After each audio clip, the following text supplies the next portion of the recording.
As children with visual impairment are now being enrolled in inclusive education, more teachers are finding themselves in the position of having to address issues of preparation and presentation of adapted tactile materials to these children.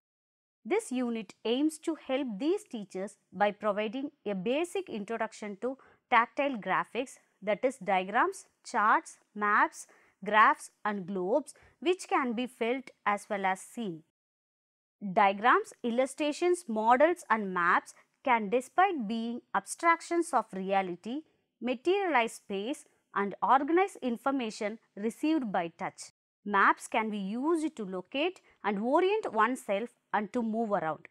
For children with visual impairment, these resources can be used to help them move around in their everyday lives, to school or around the neighborhood. In this way, the map is fundamental to the perception and construction of space by the user, mainly because she or he cannot receive spatial information through sight.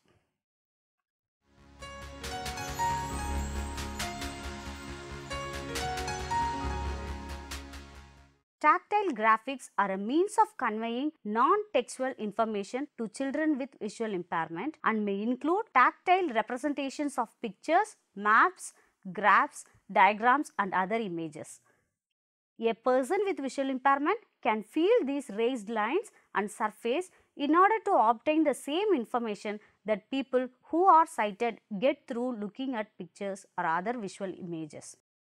The ability to learn through pictures and diagrams is crucial for the acquisition of knowledge. It is desirable that parents and professionals work together to enable children with visual impairment to learn through tactile graphics. In the early learning stages, tactile images can be enhanced by the accompaniment of audio input, making the image more meaningful and interesting.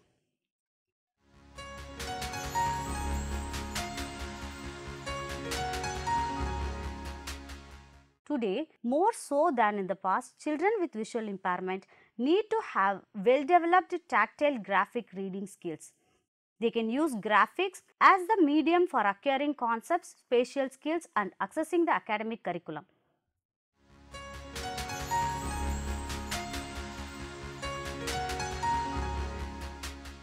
Children with visual impairment do not have visual access to the world. The world around them needs to be recreated into a form which is accessible. This is often done through verbal descriptions, exploration of immediate environment and presentation of tactile models and graphics.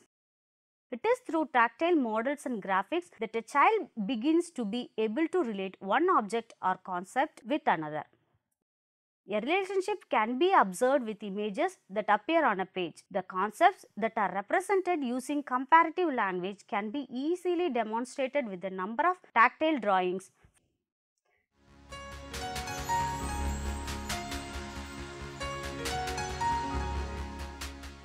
The relationship between objects becomes evident when presented in graphical form.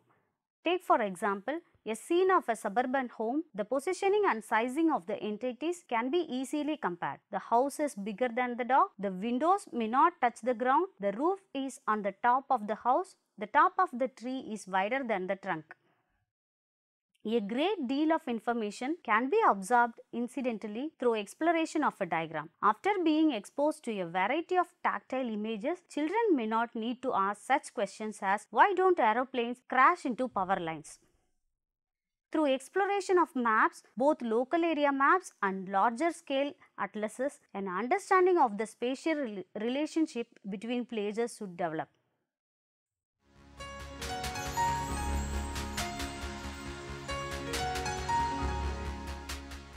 Children's books have traditionally relied heavily on the use of graphics to tell a story. Braille books in the past were notably short of tactile images. In many cases, this was not a problem. That is, when the print graphic was only present for aesthetic reasons and not for conveying any message. It is when the print drawing was of assistance to the reader in enhancing the story that any omission of similar tactile graphics was denying the Braille reader the same information as the print reader.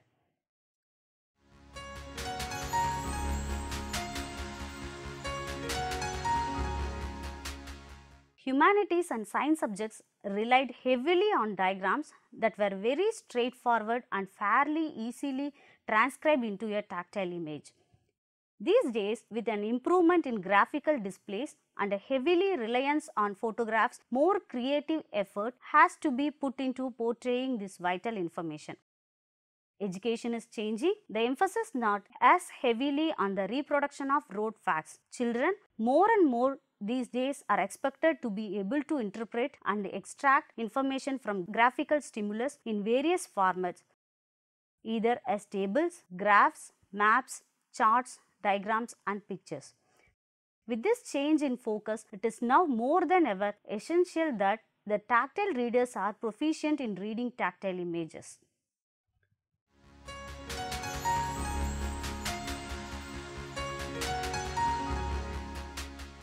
Like any form of learning, the younger the learning commences, the greater the chance the child has of mastering the skill. Many are probably already encouraging parents of preschoolers to expose their children to tactile models and images. As the sighted child learns foundational concepts from being read to aloud regularly from infancy, so too does the vision impaired child. There is a difference when reading to a child with vision impairment. They may not have access to any graphical material on the page, and due to this lack of additional input have trouble forming a complete understanding of the concept. We know when we meet vision impaired people that it is courteous to quickly introduce yourself to take the guesswork out of the meeting. We should be applying the same principle when introducing a tactile image in the early stage of learning. Tell a student what the image is. Explain to the child what they may find on the page. This can only lead to success and enjoyment of the process.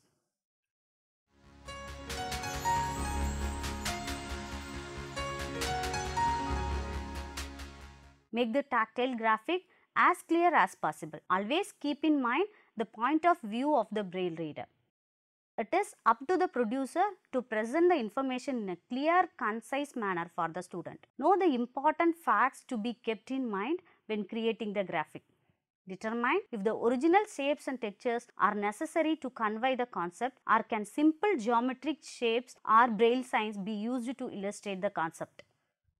Omit unnecessary parts of the diagram, for example, unreferenced or irrelevant sections of a map, so that the original shapes and textures can be presented on a large and clearer scale. Keep in mind the knowledge level, skill base and age level of the reader. Use age appropriate language. Determine if the text requires measurements to be made or an operation to be performed, or if the original shapes, textures and total form are necessary to convey the concept. If so, the lines and angles are reproduced retaining a proper scale. Remember to keep it simple. Unnecessary information clutter may prohibit the student from gaining relevant information, therefore making the graphic useless. Edit or proofread the graphic with your fingers, not your eyes, before showing it to a student.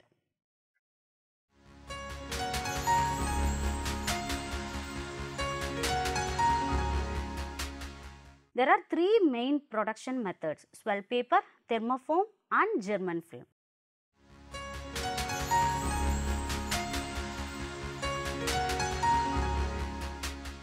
This is a special paper coated with invisible capsules containing alcohol.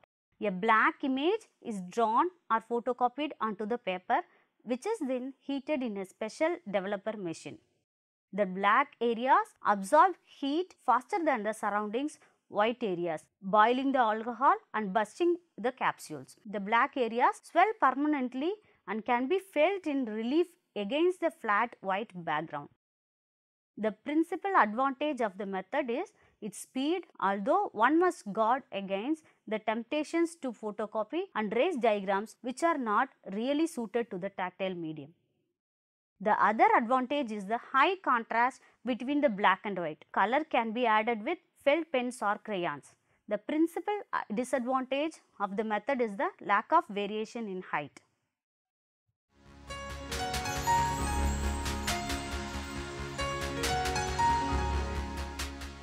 This method involves Heating a thin sheet of cream colored plastic and vacuum forming it over a raised shape using a special machine. When the sheet is removed, it retains the shape permanently in relief. Relief molding of small objects can be made, but more often the method is used to produce multiple copies of master graphics made with materials such as cardboard, string and wire. The principal advantage of thermoform is that it allows heights up to 2 cm, which helps make the graphic clearer.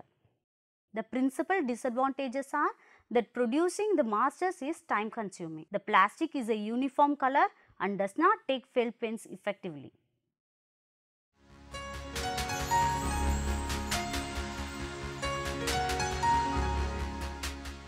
This is semi-transparent plastic sheet which can be drawn on using an ordinary ballpoint pen.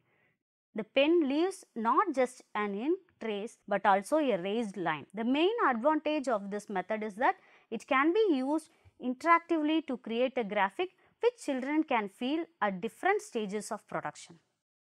They can also make their own graphics. The main disadvantages of the method are that there is little variation in line height and graphics quickly become shabby as the film is flimsy.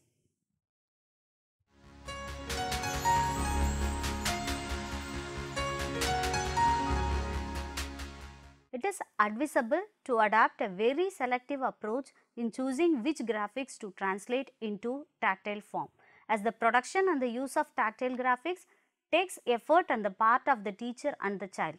Try the following 3-step procedure. Eliminate non-essential graphics. Be critical of the purpose of any graphic. Substitute essential graphics where possible.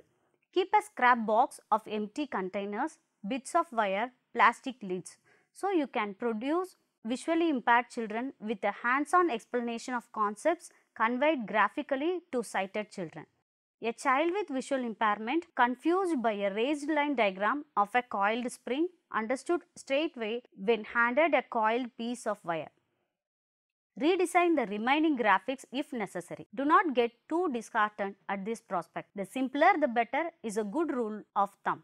A few quick marks will often produce a much more effective raised graphic than the original.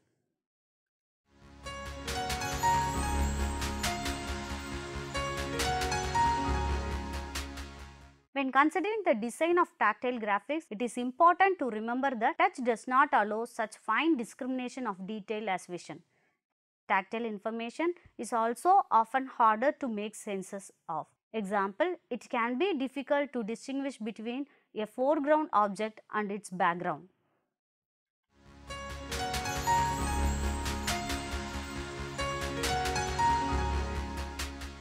Focus on the essential point of the graphic. Less is more really is the case here. Do not copy and erase photographs. Substitute with text or a diagram. Avoid line drawings where possible. For example, in the classic food chain diagram showing drawings of the animals, use a word label instead. Use filled shapes rather than outlines. Example for maps, otherwise it can be hard to know whether you are feeling inside or outside. Avoid label lines, these can get confused with the diagrams itself. Put labels on the relevant part or use a key. Keep lines at least 2 mm apart. You can get some idea of the clarity of a tactile graphic by trying it out on someone who has not seen it. But remember that a child with visual impairment may be confused by different aspects from a fully sighted child.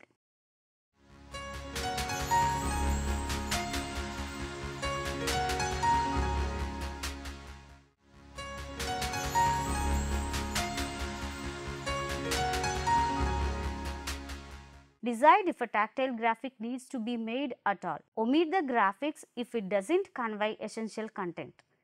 Consider using a description to replace all or part of a graphic. Remember that children need to build up tactile skills with simple fingers. Consider providing graphics in children's books even if they are not needed for content.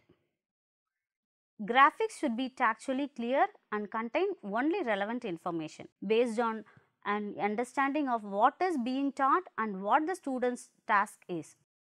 Visual information that is relevant to the meaning or purpose should be omitted. Graphics should be redrawn in 2 dimensions where possible, with the exception of some mathematical and scientific diagrams. Replace 3-dimensional figures with cross sections or front side top views whenever possible. Look for perspectives that allow you to redo a 3D print picture in 2D. In cases where a graphic has been replaced by a table or chart, use Braille code for columned materials and tables.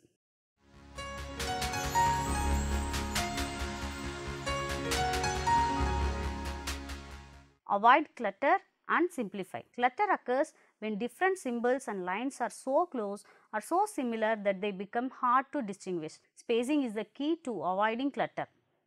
Symbols and lines closer than quarter inch may be hard to tell apart depending on the medium and tools being used. Shapes with side less than ½ inch long may not be recognizable. Distort the spacing or shape of the original picture if necessary to allow uncluttered spacing of the tactile elements, providing this would not violate the purpose of the picture. Simplify means to eliminate unnecessary elements of the original picture, focus on the relevant parts and omit details that are purely decorative and distracting. When the print picture includes people, animals, objects, replace them with simple lines, symbols and or labels. Split complicated graphics into separate drawings showing layers of information or into an overview and detailed view. Explain the separation in a transcriber's note. Carry over some labels and common points from one drawing to another for reference. In general, use textures sparingly and only to add information. When necessary, to avoid confusion or to give important information, differentiate between bodies of water and land on maps by using a different aerial symbol. Use a very low, closely spaced texture for water. A real texture indicating ocean should extend it for enough to be perceived as a continuing expanse but need not fill the entire page.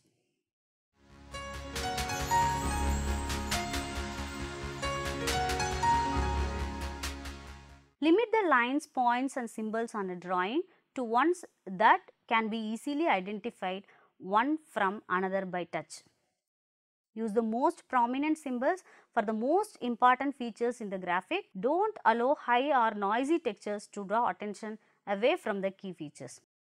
Fill the copy of the graphic the reader will receive to see if you can follow all lines. Be consistent in using symbols within graphics of the same type within the same transcription. For example, always use the same symbol for water on maps.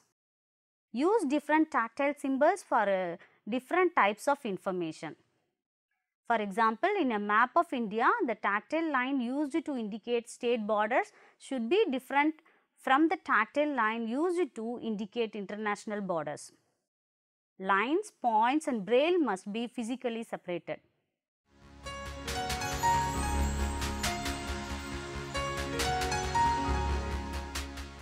Use lead lines only as a last resort. Use keys or notes as alternatives. Do not use arrows as lead lines.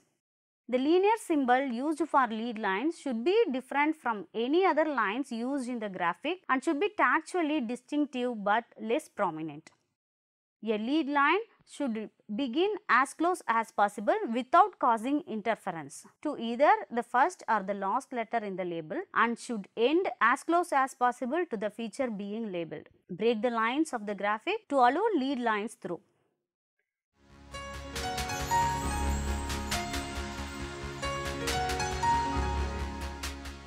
Explain and define all graphic symbols either on the same page, facing page or special symbols page.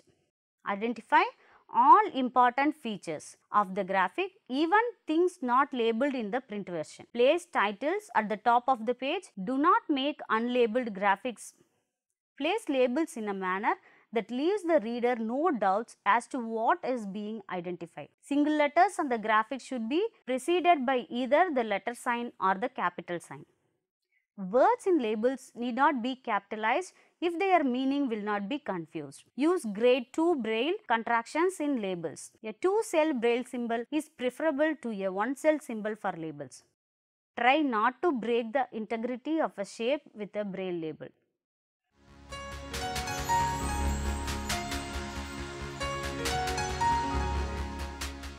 In a transcription where north is at the top of the page on all maps, indicates this in a prefers and do not indicate north on each map. On single maps or when north is not the top of the page, indicate direction by using a simple arrow labeled N. Position scale and other indicators as consistently as possible, preferably at the top of tactile graphics. When it is necessary to change the scale, this fact may need to be indicated in a transcriber's note.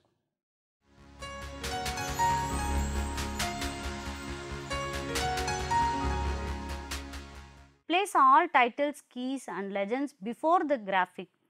Author's key and legends precede the transcriber's keys and legends. If there is not room on the page with the graphic, place on preceding page.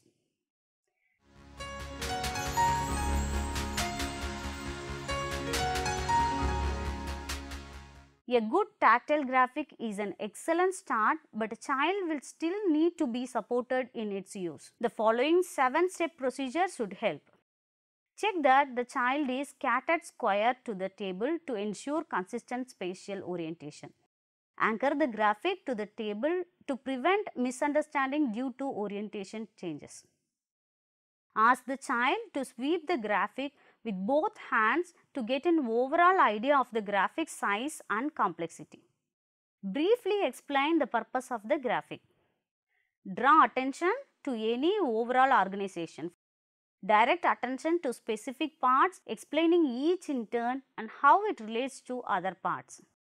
Allow the child to feel for themselves. They will find this more informative than having their fingers guided all the time.